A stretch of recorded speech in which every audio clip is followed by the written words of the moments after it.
조선 최초의 왕비, 조선 1대 왕 태조의 계비 신덕왕후의 정문. 구독과 좋아요 눌러주세요.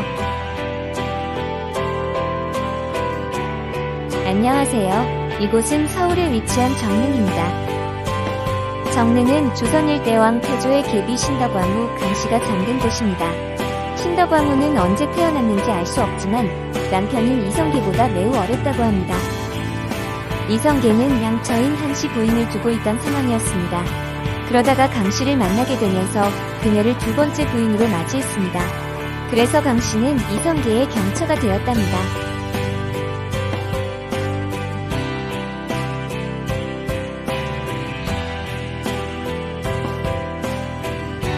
신덕왕후의 집안은 고려의 명문가로 이성계한테 든든한 존재가 되었을 것이라 생각할 수 있습니다.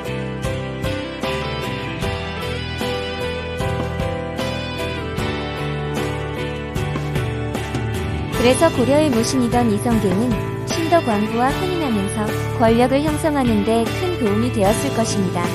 그리고 이것은 후에 조선을 건국하는 데 큰 힘이 된 것입니다.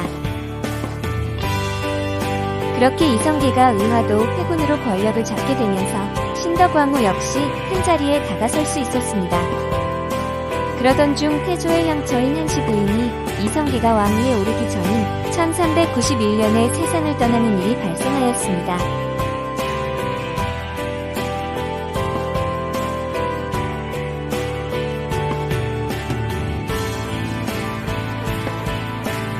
(1392년에는) 이성계가 왕위에 오르면서 강씨는 조선 최초의 왕비가 된 것입니다.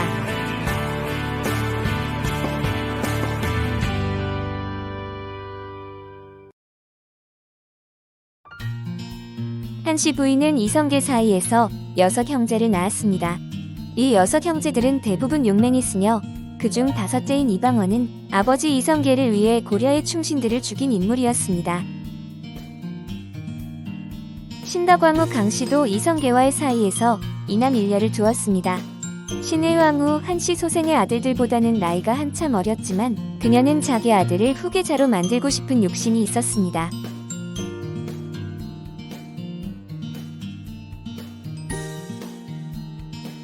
그렇게 이성계는 신덕왕후 강씨의 막내 아들이던 방석을 세자로 책봉하였습니다. 그러나 이 선택은 이성계와 강씨 방석에게 매우 큰 불행을 가져다 줍니다.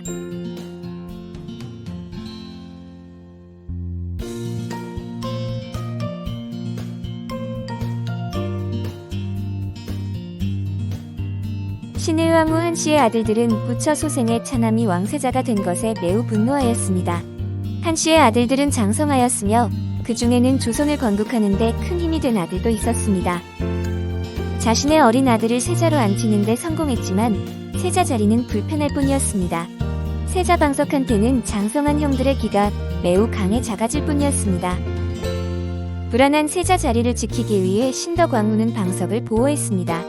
한씨 소생의 아들들한테는 신덕왕후가 매우 큰 걸림돌이었을 것입니다. 그런데 신덕왕후는 아들을 끝까지 지켜줄 수 없었습니다. 1396년에 왕비의 자리에 오른 지 5년 만에 세상을 떠난 것입니다. 그녀의 죽음은 이성계를 매우 슬프게 했으며 지금의 정동의 능을 조성했습니다. 원래 왕릉은 도성 안에 조성할 수 없게 법으로 되어 있습니다. 그런데도 태조는 신덕왕후의 능을 도성 안에 조성했으니 태조가 그녀를 정말 사랑했다는 것을 알 수 있습니다. 그녀의 죽음 이후 왕실에는 큰 사건이 벌어지게 되었습니다. 태조가 병에 걸렸을 때 아들인 방언의 세력이 형들과 함께 신덕왕후의 세력들을 처단한 일이 발생한 것입니다. 이것에 바로 1398년에 일어난 제1차 왕좌의 난입니다. 반란군들은 경복궁을 정복하여 태조를 압박하였고 결국 정도전과 신덕왕후의 아들 방번과 방석은 처형되었습니다. 만약 신덕왕후가 살아있었다면 이 사태를 막을 수 있을지 생각하게 됩니다. 그러나 반란군이 갑작스럽게 경복궁을 점령한 것을 통해 상황이 크게 변하지는 않을 것 같다고 생각합니다. 결국 신덕왕후의 아들 2명은 목숨을 잃게 되면서 그녀의 꿈을 무너지게 되었습니다. 그렇게 1400년에는 이방원이 조선의 왕이 되었습니다. 태종 이방원은 과거 자신을 제치고 아들을 세자로 만든 신덕왕후를 미워했습니다. 그래서 신덕왕후의 의패를 종려해서 빼냈으며 그녀를 왕비가 아닌 후궁의 형식으로 제사를 지냈습니다. 태종은 후에 아버지 태조가 승하한 뒤에는 정동에 위치한 신덕왕후의 능을 지금의 자리로 천장하게 됩니다. 그때 병풍석과 난간석이 둘러진 웅장한 왕릉이던 정릉의 성물들은 광통교를 만드는 데 사용되었다고 합니다. 그래서 신덕왕후의 능은 매우 초라해졌으며 한동안 그녀는 왕비로 대우받지 못하였습니다. 이후 1669년이 되어서야 조선 18대 왕 현종이 신덕왕후의 위패를 종묘에 모시게 되었으며 정릉에는 성물들을 다시 설치했습니다.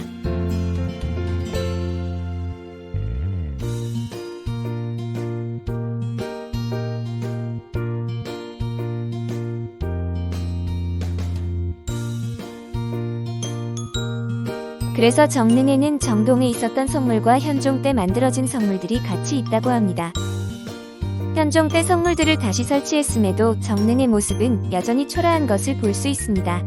과거 병풍석과 난간석은 현재 청계천다리인 광통교에 있으며 무인석도 없는 모습을 보여주고 있답니다. 과거의 화려한 모습은 사라지고 현재 초라한 모습으로 남은 정릉을 감상해봅시다.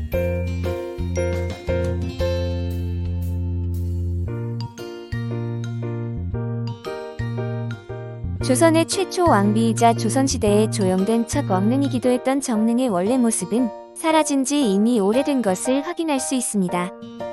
정릉은 밑에서도 능침의 모습이 보여 어떤 모습인지 확인할 수 있습니다. 밑에서 보아도 봉분을 두른 병풍석과 난간석이 없으며 무인석도 생략된 것을 볼 수 있습니다. 광통교에 있는 구 정릉의 병풍석과 난간석의 크기를 보면 엄청 큰 왕릉이었다는 추측도 있습니다. 그러나 현재의 모습은 다른 왕릉에 비해 규모가 작아 쓸쓸함을 더해줍니다. 이제 정릉의 능침 공간으로 올라가 봅시다. 정릉의 능침으로 올라가시면 다른 왕릉에 비해 초라한 것을 볼 수 있습니다. 병풍석과 난간석이 없어 봉분의 모습을 보면 왕릉이라고 하기 어려울 정도입니다. 정릉에 있는 훈유석 고석은 5개로 추정되고 있습니다. 그 당시의 왕릉들은 고석이 5개였기 때문입니다. 그런데 정릉의 고석은 2개만 발견이 되었답니다. 그래서 정릉의 훈유석은 고석이 2개라 크기가 다른 왕릉에 비해 작답니다. 그런데 이곳 정릉에 있는 장명등은 과거 정동에 있던 성물이라고 합니다. 고려 말과 조선 초기의 장명등 형식으로 매우 특이한 것을 확인할 수 있답니다. 그 밖에 문인석과 망주석, 석호, 석양은 조선 18대 왕 현종 때 만들어진 것이라 합니다. 그래서 정릉은 조선 초기와 조선 중기의 왕릉 형식을 갖춘 능이라고 할 수 있습니다. 조선 최초의 왕비인 신덕왕후의 능을 보면 어떤 생각이 드나요? 그는 조선의 왕비가 되어서 자신의 아들을 후계자로 만들었습니다. 그러나 신의왕후 한씨의 아들들이 있는 상황에서도 자신의 막내 아들을 세자로 만든 것은 옳은 행동인지 모르겠습니다.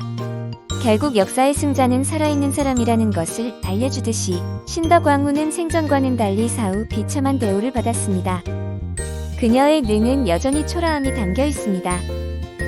이렇게 조선 1대 왕 태조의 계비 신덕왕후 강씨의 삶과 능을 알아보았습니다. 시청해주셔서 감사합니다.